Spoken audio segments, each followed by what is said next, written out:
Hey loves, welcome back to my channel. Today guys, I'll be checking out this interesting video from Thomas Sowell, and it's titled "Blacks are overrepresented in basketball. Is this racism or inequality?" You guys, I'm super excited for this. If you're yet to subscribe to this channel, please consider subscribing. Give this video a massive thumbs up, comment, share, and all that good stuff. And without much ado, let's see what this video is all about. Median black family income has been lower than median white family income for generations, but the median per capita income of Asian groups is more than $15,000 a year higher than the median per capita income of white Americans. Is this the white supremacy we're so often warned about? For more than a quarter of a century, in no year has the annual poverty rate of black married couple families, been as high as 10%. And in no year has the poverty rate of Americans as a whole been as low as 10%. If black poverty is caused by systemic racism, do racists make an exception for blacks who are married?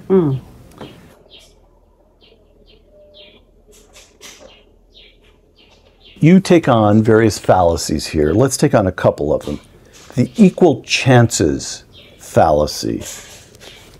Even in a society, I'm quoting you, social justice fallacies, even in a society with equal opportunity, people from different backgrounds do not necessarily even want to do the same things. In American sports, blacks are very overrepresented in professional basketball, whites in professional tennis, and Hispanics in Major League Baseball.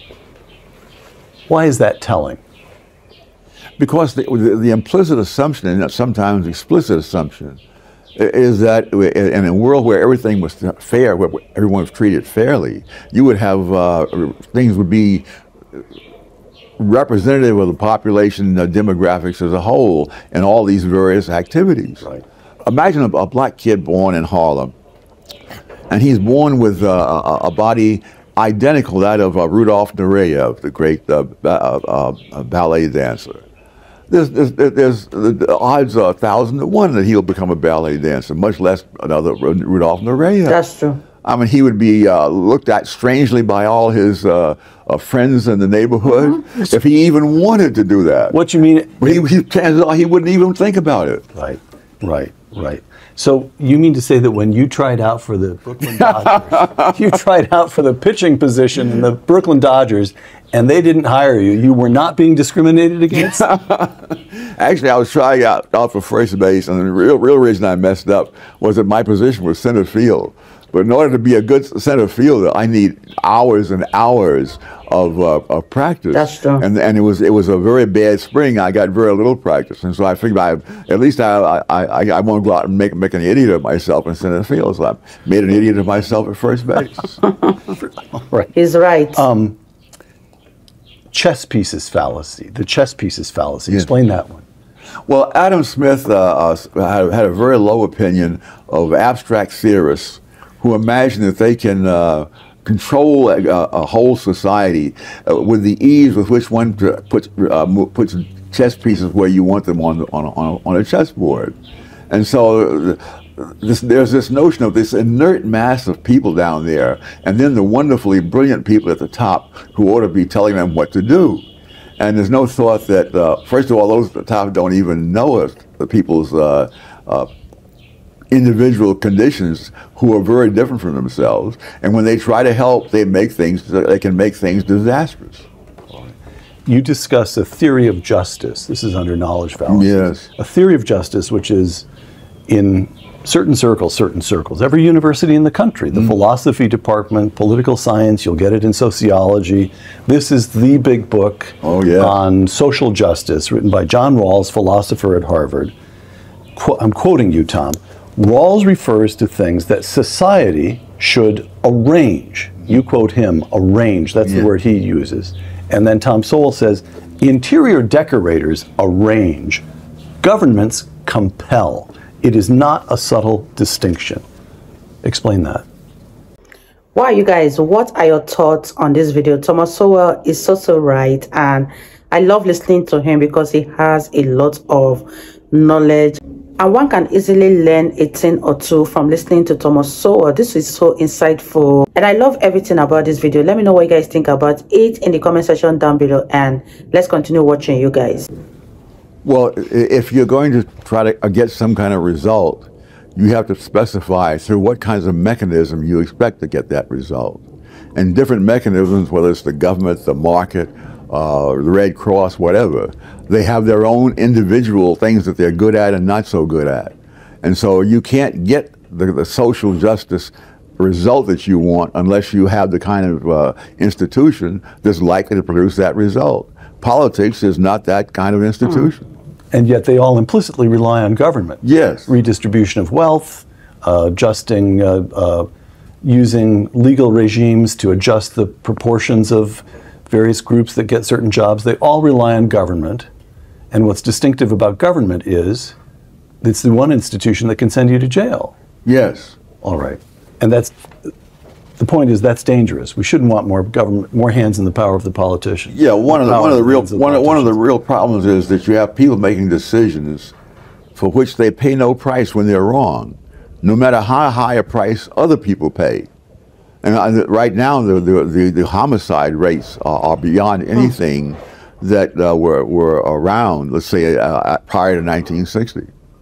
And I mentioned 1960 in this case because that's when the Supreme Court remade the criminal law. They discovered rights in the Constitution that no one had noticed for over a century. And they were impervious to evidence. So contrast your neighborhood in Harlem when you were an 8 and 9 and 10-year-old boy with what we see in neighborhoods in Chicago today. Oh my gosh. People are astonished when I tell them I grew up in Harlem. I can't remember ever hearing a gunshot. And then I've checked with my relatives who grew up in similar neighborhoods in Washington and down in North Carolina. They never heard a gunshot when they were growing up. I remember going back to Harlem some years ago to do some research at a high school.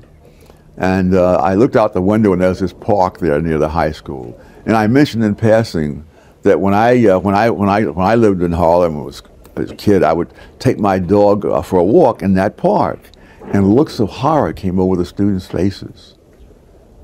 People have no idea how much has retrogressed over the years in the black community, and how much of what progress has been made has not been made by politicians or by charismatic leaders. One of the things that drives me crazy are people who cite trends over time without deciding where they're going to start the time period. For example, as I said, all sorts of wonderful things happened in the 1960s and beyond, and especially for the minorities and the poor and so forth. So what I did, I said, no, well, if you start the data in 1960, we don't know how much was a result of that and how much is a result of other things. That also applies in other things. So for example, one simple one, many people say, Ralph Nader wrote this book in 1965, and about the automobile safety and so on. As a result, there were laws by the government, and the death rates went down after that, which is true in itself. But the death rate went down at a far higher rate prior to his writing the book. And this was the continuation of a trend that went back another 20 or 30 years. Wow. Because because car manufacturers, when it came right down to it, had very little interest in getting people killed. Yes, you kill off your customers, your chances are you won't sell as many cars. Right. The big fallacy, at least I take this as in many ways the heart of the book, racial fallacies. Now, in this section, in this chapter on racial fallacies, you begin. Almost all of this book is addressed to the current moment. But in racial fallacies, you start by going back about 100 years. Yes. To lay out the progressive position in the 1910s and 20s, and for some years afterward. I'm quoting you. In addressing the massive increase in immigration from Eastern and Southern Europe, this massive increase in immigration begins toward the end of the 19th century and carries. You guys, what are your thoughts on this video? I really wish I can get my hands on this Thomas Sowell book so that I can read up a lot, because the amount of topic Thomas Sowell covered in his book is so broad that reading it is going to be so beneficial. And let me know what you guys think about this video. I'm really enjoying every minute of this video, and let's wrap this video up, you guys. Carries on through the 1920s. In addressing the massive increase in immigration, progressives claimed that these new immigrants were inherently, genetically, and therefore permanently inferior. So your argument is that a century or so ago, progressives believed roughly the same about Polish and Italian immigrants that whites in the South had long believed about blacks. Oh, yes. All right. Social justice fallacies. I'm going to read a quotation, then I'd like you to take us through this material. With the passing years, more and more evidence undermined the conclusion of the genetic determinists. Jews who had scored low on the 1917 Army mental test began to score above the national average on various tests as they became a more English-speaking group. A study showed that black orphans raised by white families had significantly higher average IQs than other black children, close quote. So in the century since this, you call them genetic determinists, Yes. which is one way of putting it. They were racist. Yes. They believe that some races were permanently inferior. Yes. And should be eliminated. And we've learned that's total nonsense. But even more than that, we've learned that IQ is malleable. Is that correct? I'm not sure what you mean by malleable. Well, that is to say that this ranking of the ranking changes. Jews radically. are stupid in 1917 because they score badly on tests, but they start on tests written in English. Tests written in English. Okay. And people who spoke English did better on those tests. Or that blacks have a certain fixed IQ ranking, and then you have black orphans raised by white families. In other words, a different cultural. But even before that study wasn't done until 1976. Oh, that's a late But even as of the time of World War I, the data show that black soldiers scored below white soldiers. And this is one of the reasons you need people with contrary opinions to be able to be free to attack things. The people who believe that this was genetically determined, they said, that's it, that's the answer, and they moved on. Some other people said, let's look at it more closely. And they discovered that black soldiers from New York, New York, Pennsylvania, Ohio, and one or two other states scored higher than white soldiers from Mississippi, Alabama, etc., etc. And as I mentioned in the book, people's genes do not change when they cross a state line. The problem is that when you have people who are crusading for some idea, whatever the idea is, and they find some data that fits what they believe, that's the end of the story as far as they're concerned, which is fine if there are other people with contrary ideas who will look closer for something that goes the other way. And then get listened to. Yes, yes. Racial assertions have ranged from the genetic determinism that we just discussed, which proclaimed that race is everything as an explanation of group differences, to the opposite view that racism is the primary explanation of group differences. Yes. How did this happen? Oh, it happened because a lot of people arrived at the same conclusion, and they had high IQs and PhDs, and that was the end of the story as far as many people were concerned. All right. I mean, a high IQ and low information is a very dangerous combination.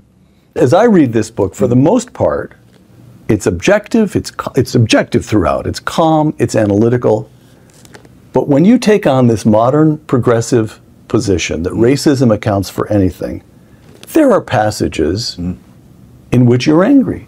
I felt that there are passages in which there's emotion that is very close to this. So let me just read a little bit to you. Median black family income has been lower than median white family income for generations.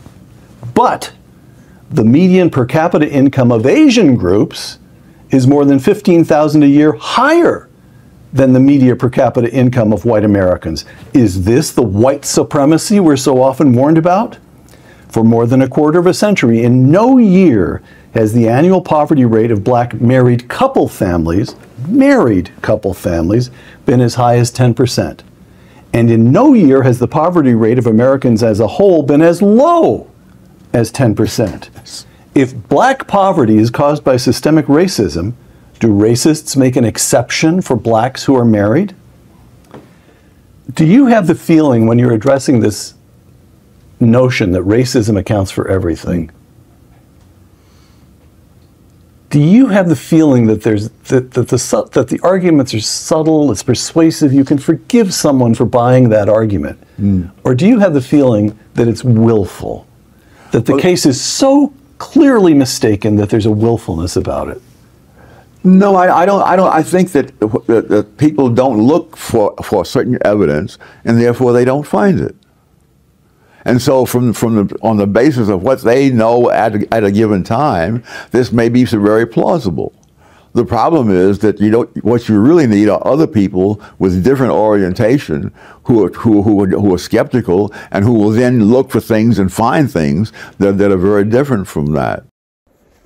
Wow, you guys, that was such an interesting one from Thomas Sowell, and everything Thomas Sowell has said in this video boils down to culture being the problem and not even race, because the environment that people actually grew up from is what determines the way they behave in life or their success in life. Because you can see from the examples that Thomas Sowell stated. Let me know what you guys think about this video so far. This was very insightful and I enjoyed every minute of it. If you guys enjoyed watching, give this video a massive thumbs up, comment, share, and all that good stuff. And I'll see you all in my next video. Bye guys.